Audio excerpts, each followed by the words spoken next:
FIIs são um ótimo investimento para receber dividendos de forma extremamente previsível. Nós vamos ver aqui a minha carteira de fundos imobiliários. Também vou mostrar aqui como os dividendos não oscilaram ao longo aí dos vários meses. E vamos fazer algumas simulações aí de quanto chegaríamos aí daqui a 10, 20, 25 anos investindo aqui em determinados valores diferentes. Bem-vindo ao canal Top Ações. Deixa o like nesse vídeo. Considere também se inscrever no canal e dando uma olhada nos dividendos dos meus fundos imobiliários, eles não tiveram oscilação para baixo. Essa aqui para cima foi um fundo que foi incorporado por outro, então ele acabou pagando para a gente em dividendos, então não teve nada demais aqui. E a gente vai ver os dividendos, eles vão normal, aí a pandemia deu uma aumentadinha novamente, aí os dividendos do shopping deram uma diminuidinha, estavam começando a aumentar, mas foi isso. Depois voltaram aí aumentando enquanto eu fui aportando. Eu já vou mostrar que não tem aportes grandes, aportes normais. Neste mês eu fiz a troca aqui de fundos imobiliários de papéis para fundos imobiliários de tijolos, então houve uma leve queda aqui nos dividendos nesse processo de troca. Depois eu dei uma acelerada nas compras nesses 3 meses, um pouquinho aí acima da média, e depois eu segui minha métrica normal de pequenos aportes aqui em fundos imobiliários. Então você vê que os dividendos nunca que oscilaram, né? Hoje eles estão aí em R$ 162,40. Tinha poucos fundos de papéis e agora só tem fundo de tijolo, que me dá maior previsibilidade ainda. Então, julho eu dei aquela aceleradinha que eu comentei. No mês 8 aqui eu aportei apenas 2 e no mês 9 apenas 1, foi até abaixo da média. E no mês 11 aqui 4, né? Então, lembrando que a gente também reaporta os dividendos, além das compras do bolso. E não estou aportando muito, na verdade. Eu continuo dando sim o foco maior nas ações, mas aquele gráfico de proventos mostra que é extremamente aí previsível os fundos imobiliários de tijolos, em termos de pagamento. Em termos de patrimônio, também não tem grandes oscilações, mas teve sim alguns momentos de queda, né? E é geralmente quando tem grandes oportunidades. Ele deu essa turbinada aqui, né, do mês 3 até o mês 7, e agora ele vem aqui, ó, dando uma recuadinha nesses últimos meses. Só nesse período aqui foram R$ 1.000 de quedas. Já vou mostrar o patrimônio aqui dos fundos imobiliários que eu tenho, vou mostrar todos os fundos, tá? Então, quem não se suportar com patrimônio não vai se incomodar muito. Na verdade, nem o patrimônio muda tanto se você escolher bons fundos imobiliários, tá? Geralmente são os fundos imobiliários ruins que acabam dando alguma dorzinha de cabeça pra gente. Então, vou começar comentando sobre os meus 4 fundos imobiliários favoritos da minha carteira, e eu sempre vou dar prioridade para aportar neles, né? Porque eles não me trazem dor de cabeça, e sempre que tem uma queda eu dou uma observada se perdeu o fundamento. Normalmente não, e eu vou lá e compro eles preferencialmente, tá? Eu vou começando aqui com o BTLG11, tá? Que é um fundo imobiliário de logística, tá? Então ele tem aqui uma receita bastante diversificada, embora um pouquinho de concentração em alguns clientes, não é nada demais. Contratos longos e meio de reajuste também aqui diversificado. Embora a gente veja uma diversificação geográfica, na verdade ele tem uma concentração em São Paulo, né? O que não tem nenhum problema, já que fundos imobiliários de logística, exatamente São Paulo é o foco, né? Então, fora de São Paulo tem uma diversificação, e São Paulo é onde mais tem, não tem problema nenhum.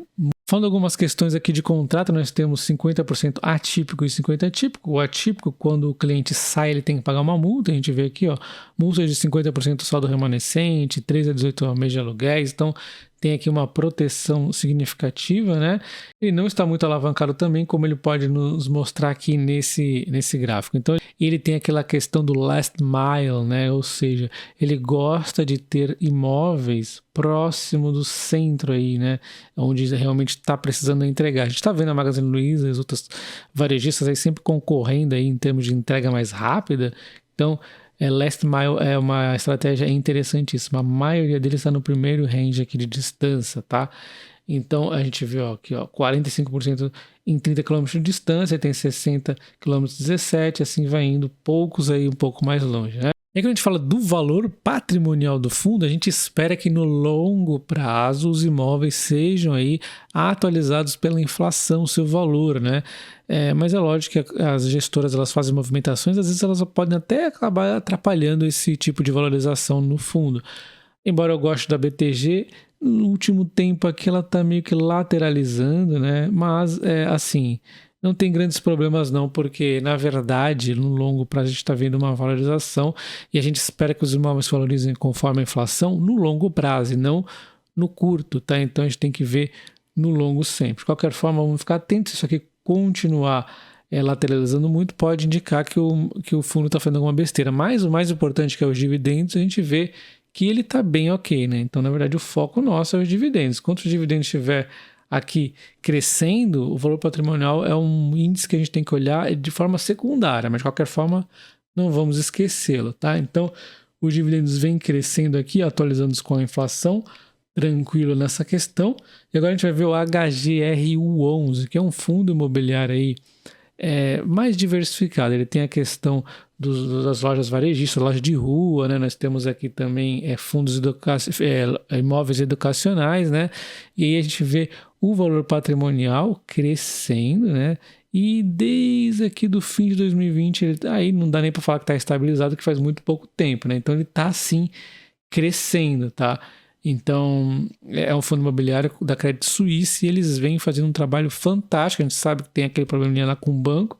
Vamos ver o que acontece. Continuando dessa gestora, um trabalho exemplar, é o melhor gestora que tem na Bolsa, tá? Então, trabalho muito bem feito aqui no valor patrimonial e é um imóvel aqui, imóveis diversificados pra caramba, né? Conforme eu já comentei, e os dividendos também vêm aumentando bastante, tá? Mesmo aí com a pandemia que atrapalhou em algum momento, não sentiu tanto o fundo aqui. Então, cara, muito bom o HGRU11. Na sequência nós temos o MAL11, que eu gosto bastante também, uma taxa inclusive baixíssima, ele tem de administração. A gente vê então o fundo também crescendo o valor patrimonial, deu uma leve recuadinha aqui nesse mês aqui, mas também assim, fundos imobiliários de shopping são os mais difíceis para a gente ver o valor patrimonial, nunca é tão preciso, mas de qualquer forma a gente vê algum crescimento aqui e uma certa lateralização em alguns momentos, né?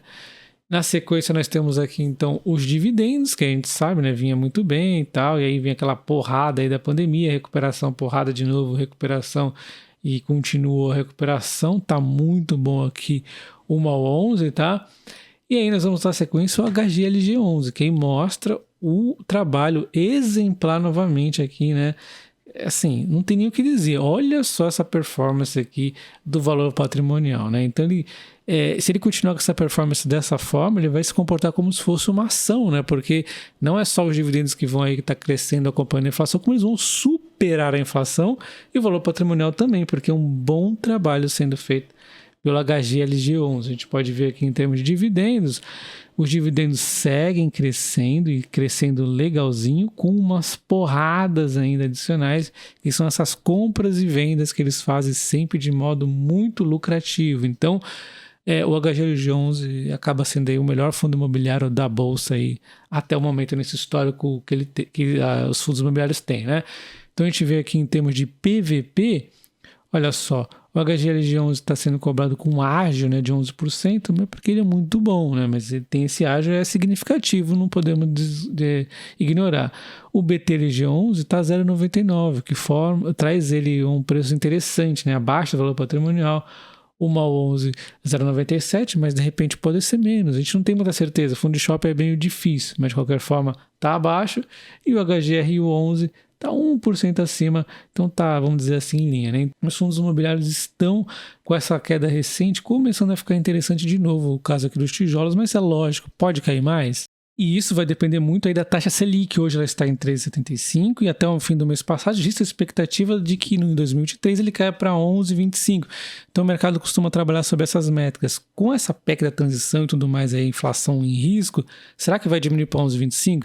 Será que não tem um certo risco? Se bem que os fundos imobiliários deram uma quedinha e pode ser por conta disso, mas vale lembrar que os fundos imobiliários eles não costumam ser tão eficientes em antecipar as questões econômicas como as ações. Então, às vezes eles vão reagir bem na hora lá da diminuição, né? Às vezes não. Então, é mais difícil ainda prever os fundos imobiliários no meu entendimento aqui do que as ações. Não sei se é porque eu estou há muitos anos com as ações, mas eu tenho percebido isso. Às vezes eles parecem mais imaturos no mercado de fundos imobiliários. E aí nós temos aqui a ordem de preferência minha dos FIIs, aqui esses 4 que eu comentei, né, de verdinho que eu mais gosto, e nós temos aqueles que eu dou preferência secundária, aí, que seria o VTLT11 e o CID11, 2 fundos de logística que eu gosto até, se derem promoções eu compro, e aí correndo um pouco mais Por fora nós temos aqui o RBD11, que eu sou meio neutro com ele. Os dois que eu não sou tão fã assim, que é o HGBS11 e o XPLG11. Eu posso até de repente sair desses fundos, né? Porque eu vou talvez dar uma enxugada aqui na carteira. E aí entramos naqueles fundos imobiliários que eu não gosto e só estou esperando eles valorizarem. Eles estão descontados demais para estar vendendo, que é o XPIN11, tá? Esse eu não gosto da XP. E o NSL11, não é que eu não gosto, na verdade ele é até bom, mas ele tem uns enroscos jurídicos aí que ele está barato, está. Isso aí que me prende a ele, né? Mas talvez eu não vou querer dor de cabeça, então talvez até venda em algum momento. Mas não deixa de ser um bom fundo. Eu até deixei ele de cinza aqui. O XPIN11 também poderia estar de cinza, que eu não gosto nada, né? Então a gente vê que os dividendos desses fundos imobiliários, esse conjunto de carteira com as cotas aqui, os valores alocados que eu tenho, representam um yield composto de 9,87, ou seja, é esse yield que você tem que pensar quando você está falando em reinvestimento de dividendos, né? Se você já está vivendo dividendos, talvez você possa pensar simplesmente no dividendo mensal vezes 2, né? Se você estiver vendo dividendos. Mas para quem está investindo, 9,87 é a rentabilidade que eles nos trará, né? 0,788 é o dividendo do mês, 164 de dividendo já atualizado com os últimos aportes desse mês. Então, como a gente estava vendo a data de pagamento, esses aportes desse mês ainda não foram contabilizados. Então, esse vai ser o meu dividendo do próximo mês. E aí a gente vê para o setor, eu tenho mais logística, e não existe, no meu entender, a necessidade de estar diversificando tanto em fundos imobiliários em setores, né? Porque, na verdade, você vai estar sempre aí do setor macro, que é o setor imobiliário, né? Então, será que adianta ficar diversificando tanto? Precisa realmente a pessoa ter shopping? Eu tenho, porque eu até acho interessante, mas, por exemplo, a HGBS11 em algum momento talvez eu deva sair, talvez aumentar um pouco no MAL 11, mas enfim, o logística aqui, no meu entender, é o melhor dos mundos aqui neste momento. O híbrido aqui no caso do HGR11 também é interessante. Mas então assim, vai de cada um, no meu entender, não existe essa necessidade de diversificar tanto se você vê um setor com vantagem, como no caso eu vejo o de logística. E quem for membro aí do canal do Top Clube, eu vou deixar disponível essa planilha para vocês, tá? Então a gente dá uma olhada aqui no valor que eu tenho investido de 20.800, eu trouxe ele para cá, para essa planilha, peguei o yield mensal aqui no momento e fiz as projeções de investimento baseado nesse mesmo yield. Já a gente sabe que não vai ser bem assim, a hora vai estar um pouquinho mais caro, a hora um pouquinho mais barato, então a gente vai fazer esta média, né? E lembrando que eu estou simulando que aqui os imóveis e os dividendos, na verdade, vão ser valorizados a nível de inflação. Então pode ser que um fundo vá um pouco melhor, que outro vá um pouco pior. Vai ser meu papel filtrar os piores, sempre tentar deixar os melhores para pelo menos, né, acompanhar a inflação. Que isso aqui é bem tranquilo de se imaginar esses cenários, os imóveis costumam ter esse comportamento. E se eu conseguir uma regularidade de R$250 apenas aí de aporte do meu bolso em fundos imobiliários, além dos reaportes dos dividendos, eu vou conseguir então chegar, né, a R$1.700 no 20º ano e R$2.754 no 25º. Embora R$250 por 5 anos seja pouco, né? A gente vê que então aportaria por esse período aqui, depois apenas viria de reaporte de dividendos aqui até o 25º ano, quando eu resolveria me aposentar teoricamente, né? Mas eu poderia fazer isso por mais tempo. Põe mais 5 anos, a gente vê o quê? Um aumento, mas você vê que o aumento dos próximos 5 anos é menor do que os primeiros. Quanto mais cedo, mais importante. Olha a diferença. 2.088 e 3.376. Você viu que fez diferença. Vamos agora simular. Ó, vamos comparar aqui, ó. Esse cenário é 1.078 sem aporte do bolso, né? Eu aporto aqui dos 5 aos 10 anos, chega a 1.460. Agora, se eu aporto dos 0 aos 5 anos, olha como mudou mais, né? Então, você vê que quanto mais cedo, mais importante. Tendo isso em mente, que tal se eu fazer, então, um esforço, né, maior aqui nesse período? Eu não vou 250, eu vou 500, né? E aí, de repente, eu 400 ainda vou aqui, e depois eu posso ficar até os próximos anos sem aportar. Então, o que eu faria é aportar nos primeiros 5 anos 500, depois mais 5 anos aqui 400, e eu teria então 2.942 e 4.778 aqui no 25º ano. Patrimônio também crescendo bastante. A gente pode fazer então um cenário onde eu ainda aporto mais, né? Por que não R$1.000, né? Se eu conseguir aqui, ó, R$1.000, eu já vou bem mais longe, eu posso pôr aqui então um pouco menos R$500. Depois, por que não dar uma desacelerada aí nos próximos 10 anos, então 250, e aí eu chegaria a um valor interessante aqui. Você vê que eu fiz um plano de diminuindo os dividendos, né? R$1.000 por 5 anos só, R$500 por mais 5 e 250 por 10 anos. Eu chegaria então a quase R$5.000 no 20º ano, se eu continuasse ainda só reportando dividendos no 25º, 7.700. Então, você vê que tem diferentes simulações para fazer. Esse aqui é o investimento inicial em R$20.000 e é óbvio, né, que se a gente fizer um cenário com um valor inicial menor, vai diminuir um pouco. A gente vai ver aqui, ó, 4.700, 4.100 e pouco. Então, o inicial também é importante, mas ninguém deve sair aportando a rodo no primeiro mês de bolsa. Sempre tem que ir aos pouquinhos, né? Mas lembrando que quanto antes, melhor, né? E aí vai aportando aí todos os meses. É a melhor forma de conseguir a aposentadoria. Então, é por esses motivos que eu mostrei nesse vídeo que eu vejo total sentido em apostar, né, nos fundos imobiliários também. Embora eu foque muito nas ações, eu comecei com fundos imobiliários mais aí para realmente testar a tese, eu vi que é um bom investimento sim, né? Ele traz muita previsibilidade de dividendos. E por fim, conforme prometido, você iniciando seu investimento em R$1.000 e aportando R$1.000 por 10 anos é o suficiente para no 20º ano você chegar a R$520.000, ganhando então 4.000 e praticamente 100 de dividendos, o suficiente para você viver aí de renda, para muitos viverem na verdade, né? Então você aportou por 10 anos e depois só deixou aí o reinvestimento de dividendo fazer o seu papel. No 20º ano você chegou a esse valor e caso queira mais 5 anos você teria chegado então a 6.700, né? Bastante melhor aí do que o INSS.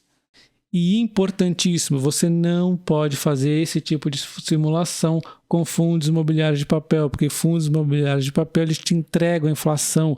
Os fundos imobiliários de tijolos, a inflação é como se entrasse dentro dos aluguéis, então ela está lá sendo reajustada. Então só funciona esse tipo de simulação com fundos imobiliários de tijolo. Fundos imobiliários de papel, a não ser que você reinvista parte do dividendo que é proporcional à inflação, mas aí a conta ficaria completamente diferente, tá? Então não funciona para fundos imobiliários de papel. Espero que tenham gostado desse vídeo. Comenta aí se você investe em fundos imobiliários, se você tem fundos imobiliários de papel e tijolo, só apenas um deles ou nenhum. Um abraço, até o próximo vídeo. Valeu!